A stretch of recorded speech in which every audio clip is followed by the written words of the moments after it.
Di dalam kitab Sahihaini min hadithi Muawiyah ibni Abi Sufyan radhiyallahu anhu qala sami'tu Rasulullah sallallahu alaihi wasallam yaqul. Saya mendengar Rasulullah sallallahu alaihi wasallam bersabda, "Man yuridillahu bihi khairan yufaqihu fid-din." Siapa yang diinginkan Allah Subhanahu wa taala kebaikan pada seseorang, maka dia akan dipahamkan dalam urusan agamanya. Teman-teman sekalian yang semoga kita dirahmati oleh Allah Subhanahu wa taala. Bayangkan, dengan kita memiliki ilmu agama, dengan kita memahami ilmu agama, ini adalah pertanda Allah menginginkan kebaikan kepada kita. Maka tidak ada jalan lain bagi kita untuk mendapatkan pemahaman ilmu agama kecuali dengan belajar, berusaha untuk mendapatkan ilmu agama. Karena kita mengharapkan kebaikan di sisi Allah Subhanahu wa taala berdasarkan keterangan dari hadis ini. Wa an Abi Umamah radhiyallahu anhu qala qultu li Rasulillah sallallahu alaihi wasallam rajulani ahaduhuma 'abidun wal akhar 'alimun. Faqala Rasulullah sallallahu alaihi wasallam fadlul 'alim 'ala al-'abid ka fadli 'ala adnafi. Ada dua orang laki-laki, yang satu adalah ahli ibadah, sedangkan yang satunya lagi adalah ahli ilmu, teman-teman sekalian.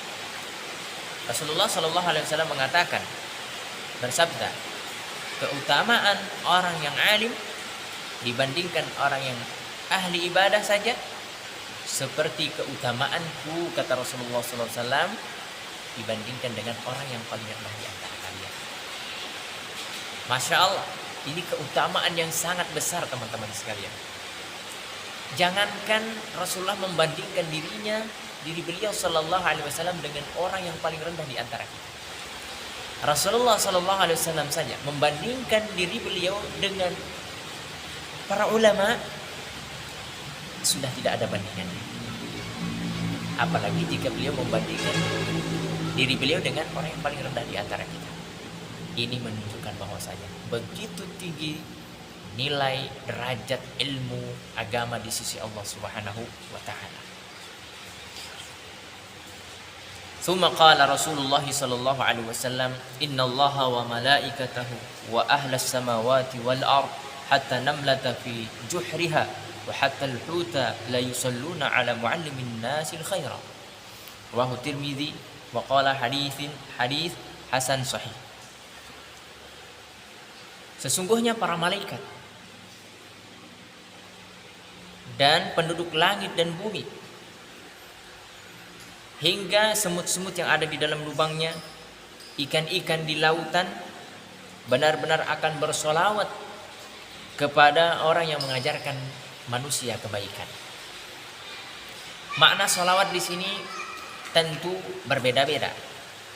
Jika Allah Subhanahu wa taala yang bersolawat, maksudnya Allah merahmatinya. Jika malaikat yang bersolawat, malaikat mendoakannya, memohonkan ampun untuknya kepada Allah Subhanahu wa taala. Jika semut, ikan-ikan yang bersolawat juga berdoa memohonkan ampun bagi orang yang mengajarkan kebaikan kepada Allah Subhanahu wa taala.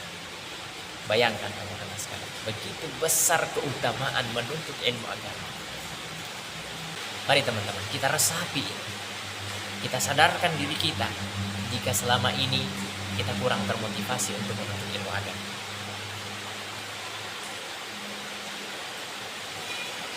Kemudian wa fi haditsin akhar, di dalam hadis yang lain, fadlul alim 'ala al-'abid ka fadlil qamari lailatal badri 'ala sa'iri al-kawakib. Keutamaan seorang alim dengan seorang ahli ibadah seperti keutamaan bulan yang sedang purnama dibandingkan bintang-bintang yang ada pada malam hari. Wa innal ulama'a warasatul anbiya, Sesungguhnya para ulama itu adalah pewaris para nabi. Wa innal anbiya'a lam yuwarrisu dinaran wala dirhaman. Sesungguhnya para nabi itu tidak mewarisi dinar dan dirham. Wa innama warasul ilma. Mereka hanya mewariskan ilmu. Faman akhadha bihi, siapa yang mengambil ilmu itu, akhadha bihadzin wafir. Mereka mengambil bagian yang sangat banyak. Teman-teman sekalian rahimani wa rahimakumullah, luar biasa ya keutamaan ilmu agama. Jadi para nabi mewariskan ilmu, tidak mewariskan harta. Maka di sini tersirat pesan bahwa nabi-nabi Allah Subhanahu wa taala tidak pernah mengkhawatirkan umatnya celaka karena kemiskinan. Tidak pernah mengkhawatirkan umatnya binasa karena kelaparan. Karena mereka sudah tahu bahwa rezeki mereka sudah ditanggung oleh Allah Subhanahu wa taala. Mereka hanya disuruh berikhtiar, mereka disuruh berusaha, tapi rezeki mereka sudah ditetapkan, diberikan oleh Allah Subhanahu wa taala. Ada rezeki yang sudah dipersiapkan Allah Subhanahu wa taala.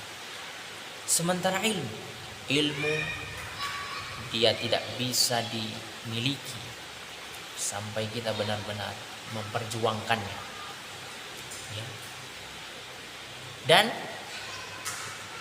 jika kita tidak mengambilnya, ya kita tidak berusaha menuntut ilmu agama, maka ancaman kebinasaan akan menimpa